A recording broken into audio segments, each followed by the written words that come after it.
서양 철학 전체가 플라톤 사상의 각주라는 말이 있을 만큼 철학 사상사에서 플라톤이 차지하는 위상은 어마어마합니다. 하지만 플라톤만큼 후배 철학자들에게 조목조목 까이는 인물 또한 드물죠. 플라톤을 향한 비판은 크게 두 갈래로 갈립니다. 첫 번째는 전체주의입니다. 기본적으로 플라톤은 아테네의 민주정을 경멸했습니다. 지성과 도덕을 갖춘 철인이 통치를 해야 한다고 주장했죠. 방법 또한 과격했는데 우선 시민을 평민, 군인, 수호자 세 계급으로 나누어 이 중 수호자 계급만이 정치적 권력을 가질 수 있게 했습니다.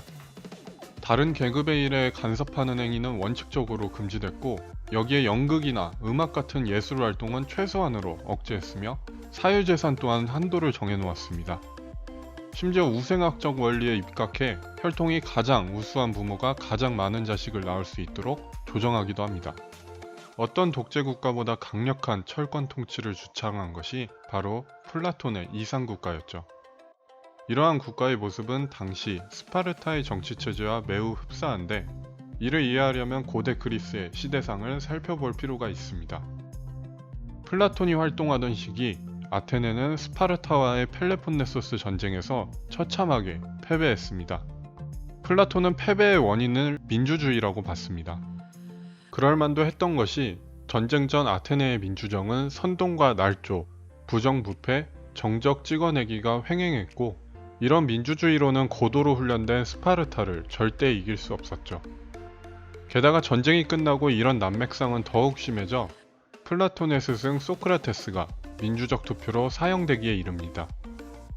그런 상황에서 플라톤이 민주주의를 신뢰하는 것이 오히려 이상했죠. 결국 플라톤은 당시 강대국이었던 스파르타의 정치체제를 참조해 자신의 이상국가를 그려나간 것입니다. 사실 과격한 조치를 모두 걷어내고 플라톤 이상국가의 핵심을 보자면 요지는 정치 지도자를 철학자로 훈련시키자는 주장입니다.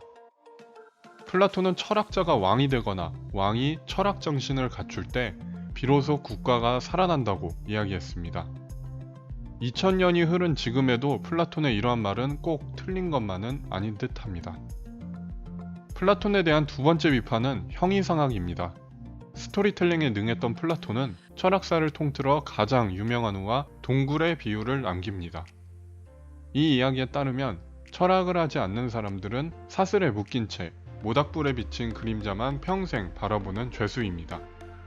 그중 몇 사람이 진리를 깨닫는 방법인 철학을 통해 동굴에서 나와 진짜 세상을 보고 깨닫는다는 얘기죠. 현실과는 다른 어떤 이데아가 존재한다는 플라톤의 형이상학적 이론은 강력했습니다. 이 이론이 맞고 틀리고를 떠나서 후대의 서양 철학은 이데아가 존재하느냐, 존재하지 않느냐, 존재한다면 어떤 모습으로 존재할 것인가와 같은 논쟁이 대부분을 차지하게 되죠. 결국 철학은 이러한 주제들로 현실과 다소 동떨어진 방향으로 나아갔고 이 책임을 이데아 이론의 원조 플라톤에게서 찾는 것입니다. 하지만 플라톤은 억울합니다. 그는 한 번도 현실과 이데아가 완전히 분리된 것이라고 생각하지 않았습니다. 오히려 플라톤은 이데아가 우리 주변에 숨어 있기 때문에 개별 사물을 잘 관찰해 진리를 통찰하자는 주의였습니다. 물론 플라톤이 현실을 초월한 어떤 영원불변한 절대 진리를 생각한 것은 사실이었는데요. 하지만 이것 또한 당대의 사회상과 연관이 있습니다. 플라톤은 당시 활약하던 소피스트의 영향력을 매우 경계했습니다. 이것도 옳고 저것도 옳다라는 식의 소피스트의 상대주의적 궤변은 소크라테스나 플라톤에게 있어 사회 악이나 마찬가지였습니다. 소피스트의 말처럼 이것도 옳고 저것도 옳다면 결국 옳은 것은 아무것도 없게 되고 모든 것이 무의미해져 사회는 혼란에 빠지게 되기 때문이죠. 플라톤으로서는 이러한 현상을 바로잡을 필요가 있었고 제대로 된 현실을 만들기 위해 현실의 바람직한 원형인 이데아를 상정하게 된 것입니다. 적어도 플라톤에게는 이상과 현실이 반대말이 아니었던 것이죠. 결국 플라톤이 우리에게 하는 말은 생각하라는 것입니다. 이상적인 삶이란 무엇인지, 영원히 변치 않는 진리는 무엇인지 끊임없이 고민하라는 얘기죠. 하지만 실제로 이런 고민을 하다 보면 사회에서 세상 물정 모르는 바보 취급을 당할 때가 종종 있습니다. 플라톤의 동굴 우화에서도 바깥 세상을 보고 온 사람은 정작 동굴의 질서에는 제대로 적응하지 못해 바보처럼 보인다고 말합니다. 그러나 플라톤은 이러한 고민을 하지 않는다면 우리는 다수의 의견에 맹목적으로 끌려다니는 삶을 살게 될 것이라고 경고했습니다. 자신의 가치관을 스스로 세우기 어려워하는 우리 현대인의 상황과도 어느 정도 맞아떨어지는 얘기죠.